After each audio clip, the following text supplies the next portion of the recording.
दोस्तों नमस्कार, मैं सुशील यादव हमारे YouTube channel smart study zone में आप सभी का स्वागत करता हूं। अगर आप इस चैनल पर पहली बार विजिट कर रहे हैं so please subscribe our channel and click on the bell icon ताकि हर आने वाली वीडियो की नोटिफिकेशन आप तक पहुंच जाए।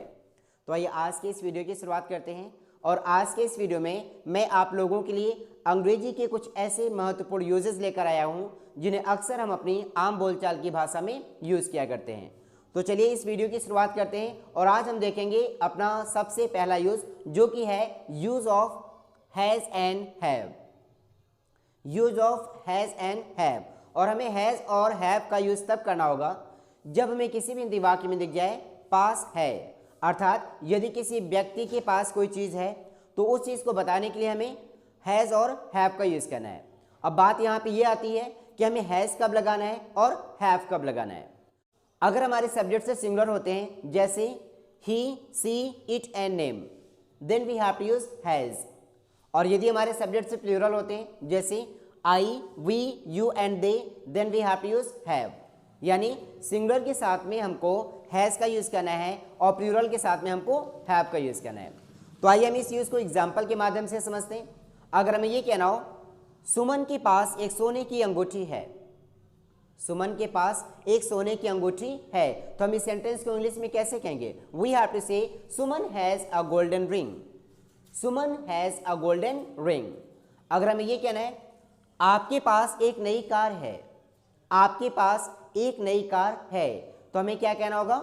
You have a new car. You have a new car. अगर हमें ये कहना है मेरे पास एक एंड्रॉयड मोबाइल है, मेरे पास एक एंड्रॉयड मोबाइल है, देन वी हैव टू से I have an Android mobile. I have an Android mobile.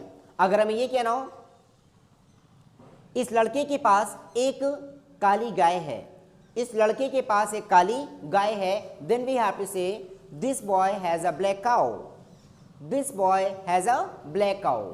अगर हमें ये कहना हो हमारे पास एक पुराना ट्रैक्टर है, हमारे पास एक पुराना ट्रैक्टर है, तो हमें इसे इंग्लिश में कैसे कहना होगा?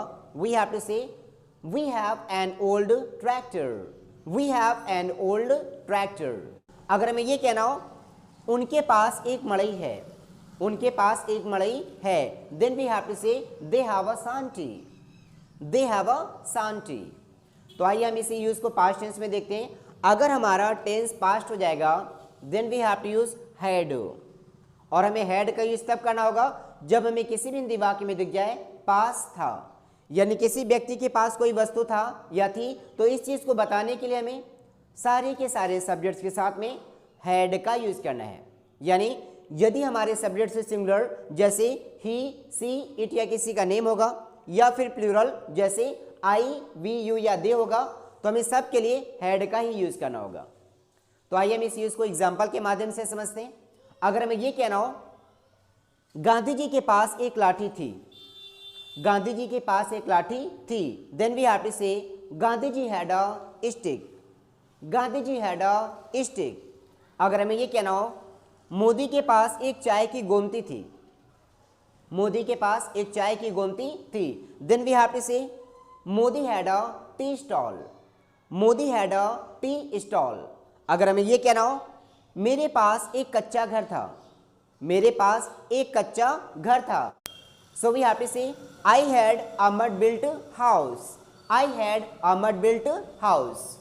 अगर हमें ये कहना हो गगन के पास एक बाइक थी, गगन के पास एक बाइक थी, तो हमारा टेंस पास्ट है, तो हम क्या कहेंगे? Gagan had a bike. Gagan had a bike. अगर हमें ये कहना हो आपके पास एक पुरानी कार थी, आपके पास एक पुरानी कार थी, सो we have to say you had an old car. You had an old car. अगर हमें ये कहना हो मेरे पिताजी के पास एक स्कूटर थी, मेरे पिताजी के पास एक स्कूटर थी, तो हमें इसे इंग्लिश में कैसे कहना होगा? वी हैव टू से my father had a scooter. My father had a scooter. अगर हमें ये कहना हो उसके पास एक सोने की चेन थी, उसके पास एक सोने की चेन थी, अगर हम किसी महिला की बात करें या किसी बच्ची की बात करें, then we have to say she had a golden chain. She had a golden chain. अगर हमें ये कहना हो आपके पास एक ढोलक था, आपके पास एक ढोलक था। So we have to say you had a drum. We have to say you had a drum.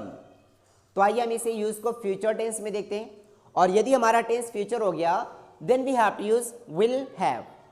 हमें किसका यूज करना रहेगा? Will have. और हमें विल हैव का यूज सारे के सारे सब्जेक्ट्स के साथ में करना होगा, लेकिन लास्ट में क्या होना चाहिए? किसी के पास कुछ होगा। यानी जब हमें ये कहना हो किसी के पास कोई चीज होगा then we have to use will have for every subject. यानी यदि आपके सब्जेक्ट्स क्या हो गए? ही, सी, इट या किसी का नेम हो गया, अदरवाइज आई, वी, यू या दे हो गया, then we have to use will have for every subject. तो आइए हम इस यूज को एग्जाम्पल के माध्यम से समझते हैं।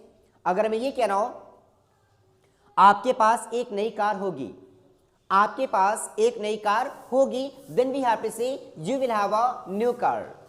You will have a new car. अगर हमें ये कहना हो इस बूढ़ी औरत के पास एक बैसाखी होगी, इस बूढ़ी औरत के पास एक बैसाखी होगी, then we have to say this old woman will have a crutch. This old woman will have a crutch. अगर हमें ये कहना हो मोहन के पास एक चितकबरी गाय होगी, मोहन के पास एक चितकबरी गाय होगी, देन वी हैव टू से Mohan will have a tabby cow. Mohan will have a tabby cow. अगर हमें ये कहना हो हमारे पास एक बड़ा घर होगा, हमारे पास एक बड़ा घर होगा, then we have to say we will have a big house. We will have a big house. अगर हमें ये कहना हो उसके पास एक सफेद स्कूटी होगी, अगर हम किसी बच्चे की बात करें, अगर ये कहना हो कि उसके पास एक सफेद स्कूटी होगी, so that is our future tense.